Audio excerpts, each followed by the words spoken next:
உடையார் பாகம் 6 அத்தியாயம் 28. சக்கரவர்த்தி உடையார் ஸ்ரீ ராஜராஜ தேவரின் அணுக்கியாரும் இளவரசர் ராஜேந்திரரின் மிகுந்த நம்பிக்கையை பெற்றவரும் சோழ தேசத்து குடிமக்களின் அன்புக்கு பாத்திரமானவருமான பஞ்சவன் மாதேவியார் பாண்டிய ஆபத்துதவி படையை சேர்ந்த பரசு நம்பூதிரி என்பவனால் கடுமையாக தாக்கப்பட்டு ஆதர சாலையில் அனுமதிக்கப்பட்டிருக்கிறார். ஒரு விஷ ஆயுதத்தால் அவர் தாக்கப்பட்டதால் சற்று நிலை குலைந்திருக்கிறார். ஆயினும் அபாய கட்டத்தை தாண்டி சீரான மூச்சோடும் நல்ல நாடி துடிப்போடும் அமைதியாக உறங்கிக் கொண்டிருக்கிறார். வலி தெரியாமல் இருப்பதற்காக அவருக்கு மயக்க மருந்து தரப்பட்டிருக்கிறது. பாண்டியனின் ஆபத்துதவி பரசு நம்பூதிரி மறவர்களால் மிதித்தே கொல்லப்பட்டான். சக்கரவர்த்தியின் கட்டளைப்படி அந்த பரசு நம்பூதிரியின் மனக்கேதம் தீர்க்க அங்கு ஒரு நந்தா விளக்கு நிறுவப்பட்டிருக்கிறது. பரசு நம்பூதிரியை சேர்ந்த 6 பேர் பாண்டிய ஆபத்துதவி படைகள் கைது செய்யப்பட்டிருக்கிறார்கள். இந்த ஆபத்துதவி படைகளுக்கு தங்க இடம் கொடுத்த ஒரு சோழ தேசத்து சத்திரக்காரரும் கைது செய்யப்பட்டிருக்கிறார். அவர்களை சேனாபதி கிருஷ்ணன் ராமன் விசாரித்து கொண்டிருக்கிறார். நம்முடைய ஊரார் அல்லாத வேறு எவரோடும் உங்களோடு கலந்து கொள்ள முற்பட்டால் அவரை கைப்பிடியாக உளவு படையினரிடமும் மெய்காவல் படையினரிடமும் சேர்ப்பிக்க வேண்டும். அவர்களை நீங்களாக தடுத்து நிறுத்தி சண்டையிடாமல் தகுந்த மறவர்களை கொண்டு அவர்களை கைது செய்ய வேண்டும். கோயில் பணியை குலைப்பதற்கு நடக்கின்ற இந்த முயற்சிகளை எல்லாம் தகர்த்து முழு மூச்சில் இந்த கோயில் பணியை சிறப்பாக நாம் நடத்தி காட்ட வேண்டும். சக்கரவர்த்தி உடையார் அவரது அணுக்கியரான பஞ்சவன் மாதேவிக்கு அருகிலேயே இருப்பதால் கோயில் பணிகளை தென்னவன் மூவேந்த வேளார் தலைமையில் நடக்கும். சக்கரவர்த்தி உடையார் வாய்மொழி கேட்டு இளவரசர் ராஜேந்திரரின் நேரடி பார்வையில் எழுதப்பட்ட உத்தரவு இது. ஓலை நாயகங்கள் ஆங்காங்கு போய் ஓலையை படிக்க ஜனங்கள் திரண்டு நின்று 2-3 முறை படிக்க சொல்லி கேட்டுக்கொண்டு மனதில் இருத்தி கொண்டார்கள். எல்லோர் மனதிலும் ஒரு சோர்வு பற்றி கொண்டது. எனக்கு அப்பொழுதே தெரியுமையா, அரசரை சுற்றி இத்தனை ஆட்டம் ஆடுகிறார்களே, இது நல்லது அல்ல என்று நான் அப்பொழுதே நினைத்தேன். பஞ்சவன் மாதேவி அடிபட்டு விட்டார். நம்மை வேலைக்கு திரும்ப சொல்லியிருக்கிறார்கள். இதுவே வேறு மாதிரி இருந்தால் என்ன ஆகியிருக்கும்? போதும், வாயை மூடு. நெருப்பென்றால் வாய் வெந்து விடுமா? அந்த மாதிரி நிலைமை தானே வந்தது. ஆயுதம் பஞ்சவன் மாதேவியை நோக்கியா வீசப்பட்டது? வீசப்பட்டது சக்கரவர்த்தியின் மீதல்லவா? அவர்களாக அல்லவா தியாக மனதோடு வந்து தாங்கி கொண்டார்கள். இன்னும் 6 பேரை கைது செய்திருக்கிறார்களாமே, அவர்களை கொண்டு வந்து நம்மிடம் விட வேண்டியது தானே. எங்கள் தேசத்துக்கு வந்து எங்கள் சக்கரவர்த்திக்கு எதிராகவா சூழ்ச்சி செய்கிறாய் என்று வெறியாட்டம் ஆடலாம் அல்லவா? ஆனால் அன்று ஜனங்கள் வெறியாட்டம் ஆடி தீர்த்தார்களே. கத்தியும் இல்லை, கட்டையும் இல்லை, கைகளாலேயே அடித்து கொன்றார்களே. 60 வயது கிழவன் கைக்கோளப்படையை சேர்ந்தவன் என்ன ஆக்ரோஷமாக அடித்தான் பார்த்தாயா? பாண்டிய வீரர்கள் எல்லாம் ஒடுங்கி பயந்து போய் கிடக்கிறார்கள் ஐயா. அதையெல்லாம் நீ நம்பாதே. எந்த பாண்டியனையும் நம்பவே முடியாது. எத்தனை வருடங்கள் ஆனாலும் எத்தனை யுகங்கள் ஆனாலும் பாண்டியன் சோழனை இளக்காரமாகத்தான் நினைத்து கொண்டிருப்பான். நாமும் அவ்விதம் பார்த்து கொண்டிருப்போம். எனவே அவர்களை அப்படியே அவர்கள் தேசத்துக்கு அனுப்பிவிடுவது நல்லது. வேண்டாம் வேண்டாம், நமக்கு சம்பந்தமில்லாத விஷயங்களை நாம் பேச வேண்டாம். எல்லாம் சந்தோஷமாக செய்து கொண்டிருந்தோம். யார் கண் பட்டதோ இப்படி ஒரு அவலமான நிலைமை. எனக்கு இனிமேல் மண்வெட்டி எடுத்து கொத்த வேண்டும் என்ற எண்ணமே இல்லை. நான் ஊருக்கு போய்விடலாம் என்றிருக்கிறேன். பல பேருக்கு அங்கே அந்த எண்ணம் தோன்றியது. ஒருவர் பின் ஒருவராக தஞ்சை நோக்கி வந்த ஜனங்கள் மெல்ல சொல்லாமல் கொள்ளாமல் ஊர் திரும்பினார்கள். ஊர் திரும்புவதற்கு வேறு சில காரணங்களும் இருந்தன. சக்கரவர்த்தியை இனி அங்கே பார்க்க முடியாது என்கின்ற விஷயம் மட்டுமல்லாமல் நடந்தவைகளை விலாவரியாக கதை போல கோயில் பணிக்கு வராதவர்களிடம் போய் விவரிக்கலாம், அருகே இருந்து பார்த்ததையெல்லாம் பேசலாம் என்கின்ற ஆசையாலும் தஞ்சையை விட்டு நகர்ந்தார்கள். நீங்கள் ஊருக்கு போங்களையா, நான் சக்கரவர்த்தியை நேருக்கு நேர் பார்த்து எந்த கவலையும் படாதீர்கள், கோயில் பணி சிறப்பாக நடைபெறும், கும்பாபிஷேகம் அருமையாக நடக்கும் என்று ஆறுதலாய் 4 வார்த்தை கூறிவிட்டு வருகிறேன் என்று ஒருவர் உரத்து சொல்ல பல பேருக்கு அதுவும் சரியென்றே தோன்றியது. சக்கரவர்த்தி வராமலா போய்விடுவார்? 2-3 நாட்கள் பஞ்சவன் மாதேவிக்கு அருகில் இருப்பார், அவ்வளவுதான். பிறகு அவருக்கு இருப்பு கொள்ளாது. பஞ்சவன் மாதேவியும் இருக்க விட மாட்டார்கள். கோயில் பணிக்கு போங்கள் என்று சொல்லிவிடுவார்கள். ஆனால் மெய்காவல் படைதான் கொஞ்சம் முரண்டு செய்யும். சமாதானமாக பேசி அரசருக்கு அருகே நுழைந்து விடலாம். அது நடக்காது. இன்னொருவர் பேசினார். இதே போல இன்னொரு அசம்பாவிதம் நடக்க மெய்க்காவல் வீரர்கள் ஒரு காலம் விடமாட்டார்கள் ஐயா. பழுவேட்டரையர் உத்தரவிட்டிருக்கிறார். வீடு வீடாக சோதனை நடத்தப்படுமாம். தஞ்சை நகரம் முழுவதும் சல்லடையாக சலித்தெடுக்க போகிறார்களாம். தஞ்சையை சுற்றி எவரும் எப்பொழுதும் நகர்ந்து விடவே முடியாது என்று சொல்லியிருக்கிறார்கள். வெளியூருக்கு போகிறேன் என்று சொன்ன ஆட்களை எல்லாம் நிறுத்தி கேள்வி கேட்டு சந்தேகமானவர்களை உட்கார வைத்து பிறகுதான் அனுப்புகிறார்கள். நகர சோதனை என்று இவர்கள் ஆரம்பித்தால் போதுமே, யாரை வேண்டுமானாலும் எப்படி வேண்டுமானாலும் அவமானப்படுத்துவார்கள்.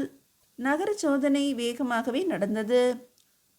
ஆனால் மரியாதையாக பொதுமக்கள் ஒத்துழைக்க வேண்டும் என்று சொல்லி வீட்டில் உள்ளோர் அத்தனை பேரையும் வெளியே வர சொல்லி அவர்கள் பெயரை குறிப்பெடுத்து கொண்டு உள்ளே போய் வேறு யாரும் பதுங்கி இருக்கிறார்களா என்று பார்த்து பிறகு அந்த வீட்டின் வாசலில் சோதனை செய்து பார்க்கப்பட்டது என்று முத்திரை பொறித்து சத்திரத்தில் தங்கியிருந்த ஆட்களை எல்லாம் தீர விசாரித்து சேர தேசத்து ஒற்றர்கள் 2 பேரை கைது செய்து அவர்களை சிறையில் அடைத்து ஒரு பரபரப்பு ஏற்படுத்தப்பட்டது.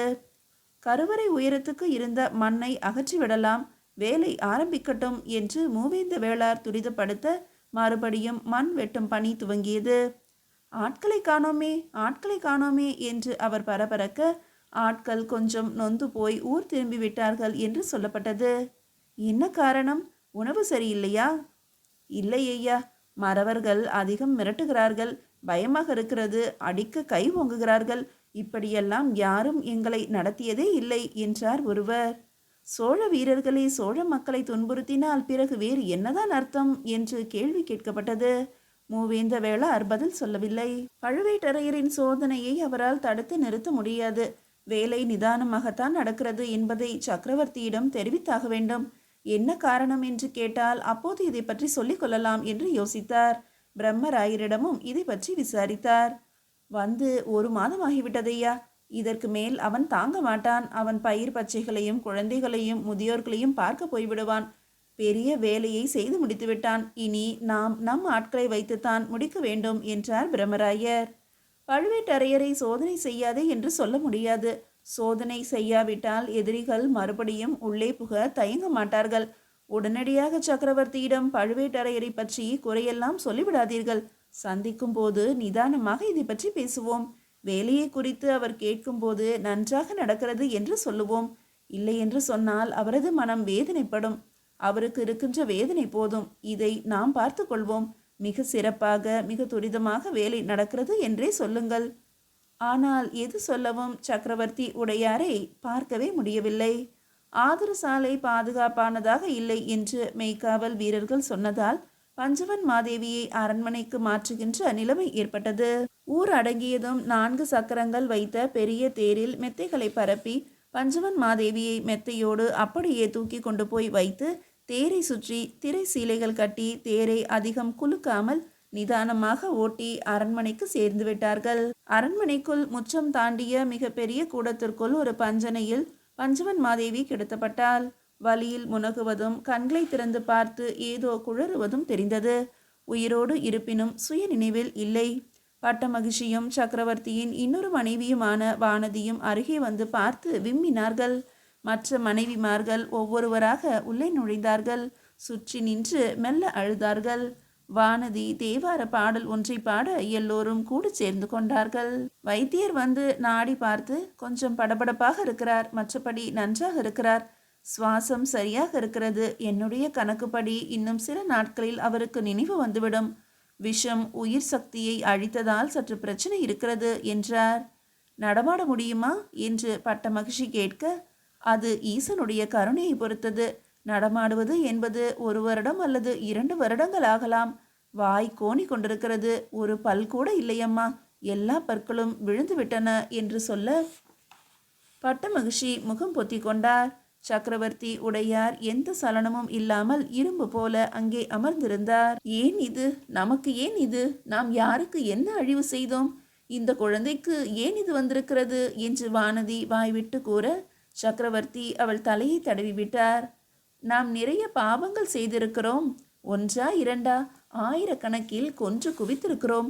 ஊர்களை எரியூட்டியிருக்கிறோம். வினை ஒன்று இருப்பின் எதிர்வினை என்று ஒன்று இல்லாமல் போகுமா? நிச்சயம் இருக்கும். நான் இப்படி கிடக்க வேண்டியது இவள் வாங்கி கொண்டால் இது தானாக இருந்திருப்பின் இந்நேரம் என்னுடைய கதை முடிந்திருக்கும். என் வயது இந்த விஷத்தை தாங்கி இருக்காது.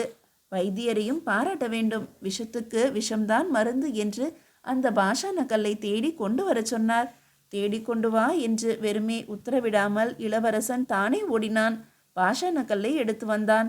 கால் நாழிகையில் கல்லை குழைத்து வாயில் பாஷானம் தடவ பற்கள் உதிர்ந்து விட்டன. ஆனால் பஞ்சவன் மாதேவி பிழைத்து விட்டாள்.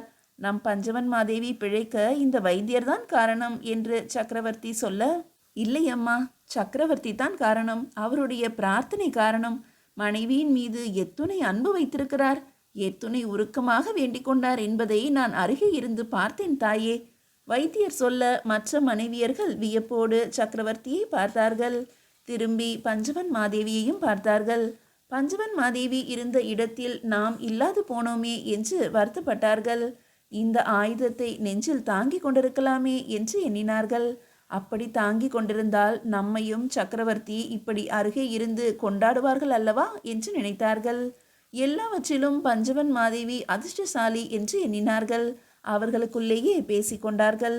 2 நாட்கள் கழித்து இதை நேரடியாகவே சக்கரவர்த்தியின் ஒரு மனைவி இன்னொரு மனைவியிடம் சொல்ல, கை கால் கழுவிக்கொள்ள கூடத்துக்கு வந்த சக்கரவர்த்தி அதை செவிமடுத்தார். அமைதியாக யோசித்தார். பிறகு தன் வருகையை சப்தமெழ காட்டி கூடத்துக்கு வந்து பஞ்சவன் மாதேவிக்கு அருகே இருந்து, அடியே, நீ அதிர்ஷ்டசாலியடி. உன்னை கவனித்து கொள்ள எத்துணை சிநேகிதிகள் இருக்கிறார்கள் பார். உன்னை கண்ணுக்கு கண்ணாய் கருத்தாய் கவனித்து கொள்ள பட்ட மகிழ்ச்சியும் வானதியும் துடிக்கிறார்கள். பஞ்சவன் மாதேவி, நான் இவர்களிடம் உன்னை ஒப்படைத்துவிட்டு போகிறேன் என்று உரக்க பஞ்சவன் மாதேவியிடம் சொல்லி அவள் தலையை தடவிவிட்டு வெளியே வந்தார். அவருக்கு மனசு கனத்தது. ஆயினும் சுதாரித்து கொண்டு குதிரையில் ஏறி கோயில் நோக்கி போனார். அரசர் கோயில் நோக்கி வருகிறார் என்று எக்காலத்தில் சத்தம் கேட்டதும் மூவேந்த வேளாருக்கு வயிறு புரண்டது. ஏனெனில் அன்று வேலைக்கு சில 100 பேர்களே வந்திருந்தார்கள். சக்கரவர்த்தி என்ன சொல்வார் என்ற பயத்தில் அந்த கிழவருக்கு உடம்பு நடுங்க ஆரம்பித்தது. குதிரையை மிக நிதானமாக செலுத்தி கொண்டு போன சக்கரவர்த்தி உடையார் ஸ்ரீ ராஜராஜ தேவர் வேதனைப்பட்டார்.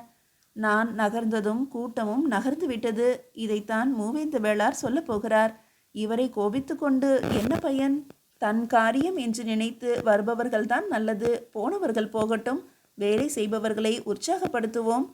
சக்கரவர்த்தி குதிரையிலிருந்து இறங்கினார். அவர் இறங்குவதை பார்த்து மூவேந்த வேளார் கீழ் இறங்கினார். அருகே வந்து அவர் முகத்தில் மிரட்சி இருந்தது. தென்னவரே, ஏதேனும் வெற்றிலை பாக்கு வைத்திருக்கிறீரா? சட்டென்று வாயில் ஒரு நவநம்பு வந்துவிட்டது. ஆஹா, இருக்கிறது, தருகிறேன். இடையராது வெற்றிலை போடும் பழக்கமுள்ள மூவேந்த வேளார் சட்டென்று பையில் கைவிட்டு அங்கிருந்த சேவகரை தட்டு கொண்டு வர சொல்லி சக்கரவர்த்தி பக்கத்தில் உள்ள மணல் மேட்டுக்கு போக அங்கு ஒரு வீரன் துணி விரிக்க அதில் அமர்ந்து கொண்டு வெற்றிலையை துடைத்தார். மூவேந்த வேளார் நிற்பதை பார்த்து வலது பக்கம் கை நீட்ட துணி விரிப்பை இன்னும் விளக்கினார். அந்த இடத்தில் மூவேந்த வேளார் அமர்ந்து கொண்டார். தேவியார் எப்படி இருக்கிறார்? தென்னவன் மூவேந்த வேளார் கேட்க, நலம், எதுவும் பிரச்சனை இல்லை. இங்கு வேலை எப்படி போய் கொண்டிருக்கிறது? அதுதான் பார்க்கிறீர்களே சக்கரவர்த்தி. ஆமாம், தெரிகிறது. இதற்கு மேல் இந்த ஜனங்களை கட்டி வைப்பது கடினம்தான்.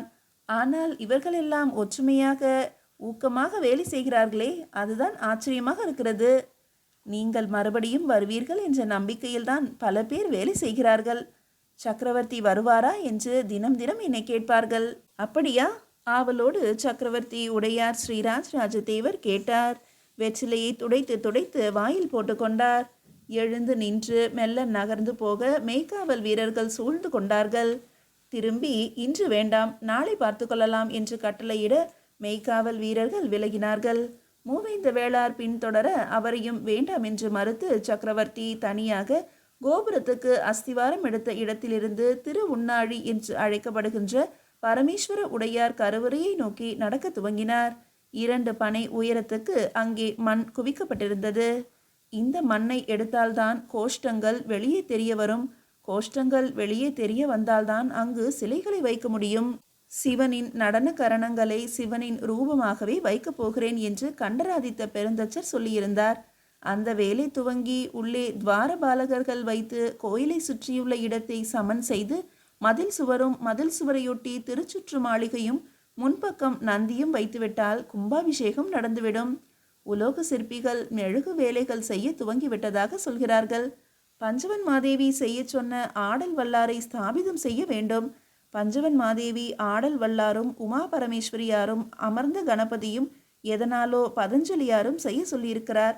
பதஞ்சலி என்பவர் வைத்திய சாஸ்திரத்திலும் நிபுணர். இப்படி இவள் நோய்வாய்ப்படுவாள் என்று அவளுக்கு தெரிந்திருக்கும் போல் இருக்கிறது. இப்படி விஷத்தால் தாக்கப்படுவாள் என்று முன்னமே அவளுக்கு உள் உணர்வு சொல்லி இருக்கும் போல. கன நேரத்தில் அந்த சம்பவம் நிகழ்ந்து விட்டதே. அந்த விஷச்சக்கரம் என்னை தாக்கி இருந்தால் இந்த மண் கூட எடுக்கப்பட்டிருக்காது. நான் இருக்கும்போதே மக்கள் விட்டு விட்டு போகிறார்கள். இது சிவன் பணி என்று தெரியவில்லையே. அரசனுடைய வேலை என்றுதான் நினைத்து செய்கிறார்கள். என்ன செய்கிறோம், யாருக்கு செய்கிறோம் என்று எதுவும் தெரியவில்லை. அப்படி தெரியாததால் தான் இவர்கள் சாதாரண மக்களாக இருக்கிறார்கள். ஆனால் இந்த மண் எடுக்க இப்போது இருக்கின்ற இந்த ஆட்களே போதும். மறவர்களையும் பயன்படுத்தி கொள்ளலாம். இவன் யார்? இவன் முகச்சாடை பாண்டிய தேசத்தவன் போல் இருக்கிறதே. சக்கரவர்த்தி யோசித்தார். அங்கே ஒருவன் மண் கொத்தி கூடையில் போட்டுக்கொண்டிருந்தான். அந்த கூடையை தானே தலையில் தூக்கி தொலைவில் உள்ள பெரும் கூடையில் சேர்த்து கொண்டிருந்தான். மறுபடியும் கூடையை எடுத்து கொண்டு வந்து கொத்தினான். இவன் உடற்கட்டை பார்த்தாலும் பாண்டிய தேசத்து மறவன் போலத்தான் இருக்கிறான். தன் மேல் துணியை உதறி தலைப்பாகையாக கட்டி கொண்டிருந்தான். அவன் கூடை எடுத்தபோது தடுத்து வாங்கி கொண்டார் சக்கரவர்த்தி. தலையில் வைத்து கொண்டு சட்டென்று திரும்பி நடந்தார். அவன் நிதானமாக அவரை பார்த்துவிட்டு மறுபடியும் மண் கொத்த துவங்கினான். அவர் கொட்டிவிட்டு திரும்பும்போது மண் கொத்துவதை நிறுத்தி சட்டென்று அவரை உற்று பார்த்தான். அருகே வர வர உற்று நோக்கினான். பிறகு மண் வெட்டியை கீழே போட்டுவிட்டு, நீங்களா, நீங்கள்தானா என்று ஆச்சரியத்தில் வினவினான். ஆமாம் என்று அவர் சொல்ல அவர் கால்களில் விழுந்து வணங்கினான். அன்பனே, நீ யார்? அரசர் அவன் தோளில் கை வைத்தார். நான் ஒரு கருவறை சிற்பி ஐயா, பாண்டிய தேசத்தவன். எல்லோரும் போன பிறகு நீ ஏன் இன்னும் இங்கு வேலை செய்து கொண்டிருக்கிறாய்? பாண்டிய தேசம் போய்விடலாமே. யாரேனும் தடுத்தார்களா? அன்பொழுக கேட்டார். பாண்டிய தேசத்தில் போய் நான் என்ன செய்வேன்? எனக்கு கோயில் கட்டும் பணி பிடித்திருக்கிறது. ஒரு சிற்பியாகிய எனக்கு தேசம் முக்கியமில்லை. ஏன், சிவன் விஷ்ணு கோயில் கூட முக்கியமில்லை. கோயில் என்பதுதான் முக்கியம். இந்த மண்ணை அகற்றினால்தான் கோஷ்டத்தில் சிலைகளை வைக்க முடியும். கோஷ்டத்தில் சிலைகளை எப்படி நிறுத்துவது என்று நான் கற்றுக்கொள்ள விரும்புகிறேன். அதற்காகவே இந்த மண்ணை அகற்றி கொண்டிருக்கிறேன் ஐயா. 2 பனை உயரம் இருக்கின்ற மண்ணை நீ மட்டுமே எப்படி அகற்றுவாய்? அகற்றித்தானே ஆக வேண்டும். இந்த கோயிலை இப்படியே விட்டுவிட முடியுமா? ஒருவராக இருந்தாலும் இருவராக இருந்தாலும் இந்த மண் அகற்றப்பட வேண்டும். எத்தனை காலமாயினும் அகற்றப்பட்டே ஆக வேண்டும். எனக்கு அதில் சந்தேகமில்லை. அவன் உறுதியோடு சொல்ல ராஜராஜர் கண்களில் நீர் கோர்த்தன. இறுக்கி அவனை தழுவி கொண்டார். உனக்கு என்ன வேண்டும் சொல். விடுதலையா, பணமா, அல்லது பாண்டிய தேசத்தில் நிலம், வீடா? என்ன வேண்டும் சொல். எதுவும் வேண்டாம் ஐயா. என்னை சோழ தேசத்து சிற்பியாக அங்கீகரியுங்கள். அப்போதுதான் இளவரசர் ராஜேந்திரர் கட்டுகின்ற கோயிலில் எனக்கு வேலை கிடைக்கும். இல்லையெனில் அங்கு உள்ளோர் என்னை பாண்டிய தேசம் போய்விடு என்று சொல்லிவிடுவார்கள். பாண்டிய தேசத்துக்கு போவதை விட எங்கெல்லாம் கோயில் கட்டுகிறார்களோ அங்கெல்லாம் போகவே எனக்கு விருப்பம். சக்கரவர்த்தி அவனை ஆச்சரியத்தோடு பார்த்தார். எனக்கு வாழ்நாள் முழுவதும் கோயில் கட்டிக்கொண்டே இருக்க வேண்டும் என்பதுதான் அவா. சோழ தேசத்தில் அப்பணி இடையராது நடைபெற்று கொண்டிருக்கிறது. மூலவரை பார்த்தாயா? எப்படி இருக்கிறார் என் பரமசுவாமி? அற்புதம். அந்த பானம் நிற்காது என்று நினைத்தேன். கருவூர் தேவரால் நின்று விட்டது. அப்பொழுதுதான் எனக்கு இன்னொன்றும் புரிந்தது. என்ன? வெறும் சக்கரவர்த்தியால், சிற்பியால், மறவர்களால் ஆவது அல்ல இந்த வேலை. கருவூர் தேவரை போன்ற ஒரு உத்தமமான ஆத்மா, ஒரு ஞான குரு இந்த கோயில் பணியில் சேர்ந்தால்தான் அது பூர்த்தியாகும். பெருந்தச்சர் முகம் செத்து போயிற்றே. நித்த வினோத பெருந்தச்சன் விலாசம் காணோமே. காணாமல் போய்விட்டார்களே. இது உங்களாலா நடந்தது? இல்லையே, கருவூர் தேவர் அல்லவா நிற்க வைத்தார். கோயில் பணி மட்டும் வெறுமே மனிதரால் நடைபெறுவது அல்ல என்பதை புரிந்து கொண்டேன். எனவே நான் இந்த பணியில் கர்வமற்று தொடர்ந்து இருக்க விரும்புகின்றேன் அரசே. அவன் தெளிவான குரலில் மிருதுவாக பேசினான். மெய்காவல் படை வீரனை சக்கரவர்த்தி திரும்பி பார்க்க அதில் ஒரு படை வீரன் அருகே ஓடி வந்தான். சக்கரவர்த்தி அவன் தோளில் இருக்கின்ற கேயூரத்தை பார்த்தார். அது உபதளபதி கேயூரமாக இருந்தது. அதை கழற்ற சொன்னார். கழற்றிய அந்த வெள்ளி கேயூரத்தை எடுத்து அந்த பாண்டிய கருவறை சிற்பியின் புஜத்தில் மாட்டினார். இவனுக்கு நான் கேயூரம் அணிவித்ததை சொல்லி நீ வேறு கேயூரம் வாங்கிக்கொள் என்று அந்த வீரனை அப்புறப்படுத்தினார். என்ன கோயில் கட்டுகிறார்களாம், நீ கேள்விப்பட்டாயா? சக்கரவர்த்தி கேட்டார். உங்களுக்கு தெரியாததா? அங்கிருந்து ஆட்கள் வந்து இங்குள்ள சிற்பிகளிடம் பேசுகிறார்கள். குணவன் நித்த வினோத பெருந்தச்சனின் ஆட்கள் என்று அவர்கள் தங்களை கூறிக்கொள்கிறார்கள். குணவன் இப்போது சீருடையாள் என்ற பெண்ணோடு மிக சுகமாக அங்கு செங்கற்கற்களாலான பெரிய வீடு ஒன்றை கட்டிக்கொண்டு வாழ்வதாக தெரிகிறது. அங்குள்ள வசதிகளை இங்குள்ள சிற்பிகளுக்கு சொல்ல இங்குள்ள சிற்பிகள் மெல்ல மெல்ல அங்கு குடிபெயர்கிறார்கள். குஞ்சரமல்ல பெருந்தச்சருக்கு இது பிடிக்கவில்லை. அதனால் பெருந்தச்சரிடம் விடைபெறாமல் இந்த சிற்பிகள் நகருகிறார்கள். என் வேலையை பாதியில் விட்டுவிட்டு போகிறீர்களே, நீங்கள் விளங்குவீர்களா? நீங்கள் செய்யும் வேலை விளங்குமா? நீங்கள் கட்டும் அரண்மனை நிலைக்குமா என்றெல்லாம் பெருந்தச்சர் உரத்த குரலில் சாபம் கொடுக்கிறார். பேரரசே, நான் உங்களுக்காக சொல்லவில்லை. இந்த கருவறையில் சிவலிங்கம் ஸ்தாபிக்கப்படுகின்ற போது நானும் கயிறு கட்டி இழுத்தேன். அந்த நேரத்து நினைவோடே சொல்கிறேன். இந்த பெரிய கோயில் பரமசுவாமி இருப்பிடத்தை எவரும் அழிக்க முடியாது. சந்திர சூரியர் உள்ளவரை இந்த கோயில் நிற்கும். உங்கள் பெயர் சொல்லும். ஆனாலும் இந்த கோயில் கும்பாபிஷேகம் முடிந்த பிறகு ஒரு சிற்பியாகிய எனக்கு வேலை எதுவும் இல்லை. சிவாச்சாரியார்கள் இதனை கைப்பற்றிவிட்டால் என்னையெல்லாம் அலட்சியப்படுத்துவார்கள். எனவே நான் அடுத்தபடியாக எங்கு கோயில் கட்டுகிறார்களோ அங்கு போய்விடுவேன். நீங்கள் கோயில் கட்டியது போல உங்கள் பிள்ளையும் கோயில் கட்டுவார். உங்கள் பிள்ளை கோயில் கட்டியது போல உங்கள் பேரனும் கோயில் கட்டுவான். பேரனுக்கு பேரனும் கோயில் கட்டுவான். நல்லது, இன்னொரு கூடை மண் அள்ளும். வேண்டாம் அரசே, நான் அள்ளி போட்டு நானே கொண்டு போய் சேர்க்கிறேன். நீங்கள் தொடர்ந்து வந்து போய் கொண்டிருங்கள். அந்த பாண்டிய கருவறை சிற்பி மண் கொத்தி கூடையில் போட்டு தூக்கி தலையில் வைத்து கொண்டான். சக்கரவர்த்தியை தாண்டி நிதானமாய் நடந்து போய் பெரிய பெரிய கூடையில் அதை கொட்டினான். ராஜராஜரை பார்த்து சிரித்த வண்ணம் நடந்தான். கூடையை கீழே வைத்து மறுபடியும் மண் வெட்டியால் மண்ணை கொத்தி போட்டு மறுபடியும் நடக்க ஆரம்பித்தான். உடையார் மெல்ல அவனிடமிருந்து விலகி மண் மேடு ஏறி கருவறையை நோக்கி நடந்தார். அதனையும் கடந்து போய் அந்த பாண்டிய வீரனை பார்த்தார். மனிதர்களில் உத்தமமானவர்கள் எல்லா ஊரிலும் இருக்கிறார்கள். இந்த பாண்டிய வீரன் வெகு நிச்சயம் சிவனின் கருணையில் திளைப்பான் என்று அவன் உள்மனம் சொல்லிற்று.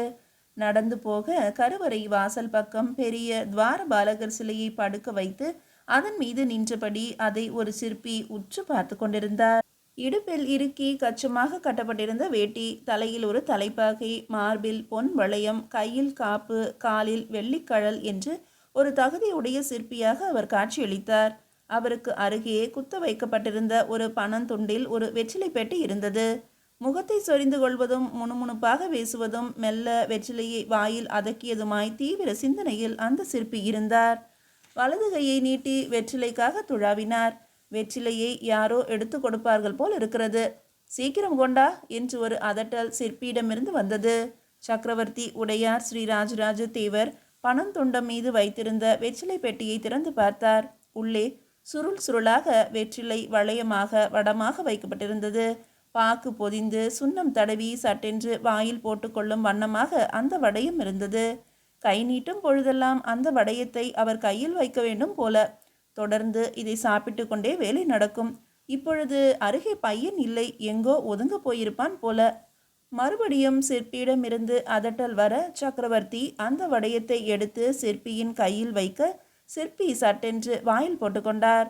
முகம் சிற்பத்தை பார்த்தவாறு இருந்தது.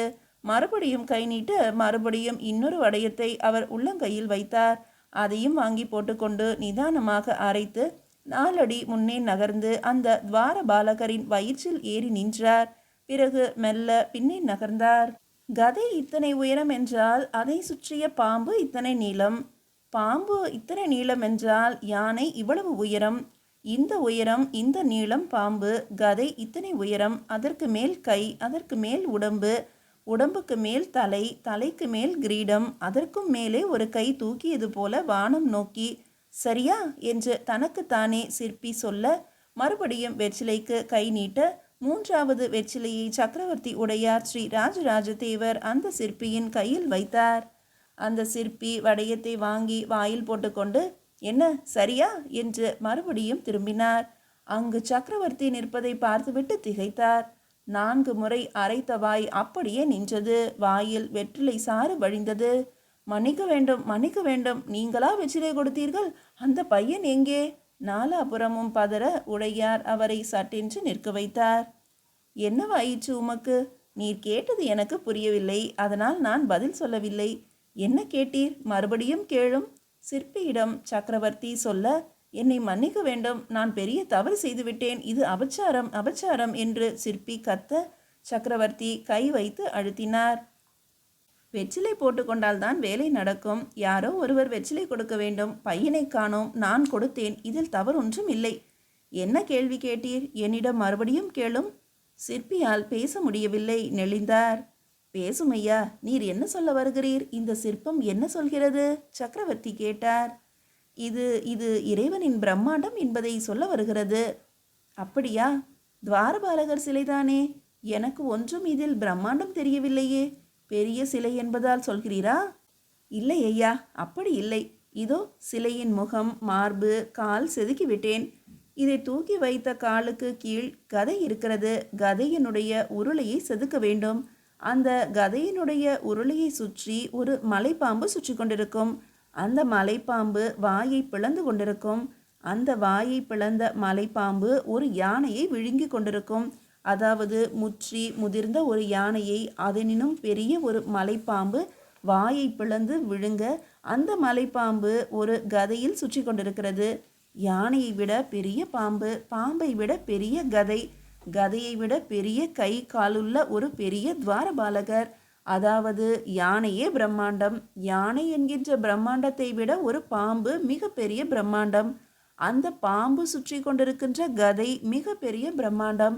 கதையை தாங்கி கொண்டிருக்கின்ற துவாரபாலகர் இன்னும் பெரிய பிரம்மாண்டம். அத்தனை பெரிய பிரம்மாண்டம் உயர தூக்கி என்னை விட பிரம்மாண்டமான ஒரு விஷயம் மேலே இருக்கிறது என்று கைவிரித்து சொல்லப்போகிறார். இந்த பிரம்மாண்டத்தை மனம் கொள்ள முடியாது என்பதை இந்த சிற்பத்தின் மூலம் சொல்கிறோம். இந்த கைவிரித்த முத்திரைக்கு விஸ்மயம் என்று பெயர், அதாவது பெரு வியப்பு என்று பொருள். அடடா அடடா, யானையும் பாம்பும் எங்கே? இனிமேல் தான் அரசே செதுக்க வேண்டும். அந்த அளவை தான் மனதுக்குள் குறித்து கொண்டிருந்தேன். நீங்கள் வந்துவிட்டீர்கள். ஒரு அபச்சாரம் நிகழ்ந்துவிட்டது. அட சும்மா இருமையா, மிக அற்புதமாக இருக்கிறது. இறைவன் பிரம்மாண்டம் என்பதை ஒரு சிலையில் இதைவிட அற்புதமாக சொல்லவே முடியாது. இது உம்முடைய யோசனையா? இல்லை, நித்த வினோத பெருந்தச்சனின் யோசனை. இதோ இதுதான் அவர் வரைந்த ஓவியம். குணவன் எப்படி இருக்கிறார்? நலமாக இருப்பதாக நேற்று கூட செய்தி வந்தது. அவருக்கென்று ஒரு மாளிகை கட்டி கொண்டு விட்டாராம். அரண்மனை வேலைக்காக கன்னி மூலையில் கணபதி சிலை ஒன்று செய்து முடித்து விட்டாராம். அரண்மனை வேலை நடந்து கொண்டிருக்கும் போதே கோயில் வேலையும் துவங்கி விடுவாராம். இந்த வேலையை முடித்துவிட்டு அங்கே வரும்படி கட்டளை. ஏற்கனவே பல சிற்பிகள் நகர்ந்து விட்டார்கள். நீங்கள் ஏன் நகரவில்லை? எனக்கு இன்னும் வேலை முடியவில்லையே. முடிந்தால் நகர்ந்து விடுவீரா? ஆமாம், முடிந்த பிறகு ஒரு சிற்பிக்கு கோயிலில் என்ன வேலை? அடுத்த கோயில் நோக்கித்தான் சிற்பி நகர வேண்டும். நான் கட்டுகின்ற கோயிலுக்கு கீழே நான் இறக்க வேண்டும் என்பதுதான் என் ஆசை. வெகு நிச்சயமாய் நான் இளவரசர் ராஜேந்திர கட்டுகின்ற அந்த அரண்மனைக்கும் கோயிலுக்கும் வேலை செய்ய போய்விடுவேன். அந்த சிற்பி பேச உள்ளுக்குள் சட்டென்று ஒரு துக்கம் சக்கரவர்த்திக்கு ஏற்பட்டது. ஆனால் இது சரிதானே, சரியான விளக்கம்தானே என்று எண்ணிக்கொண்டார்.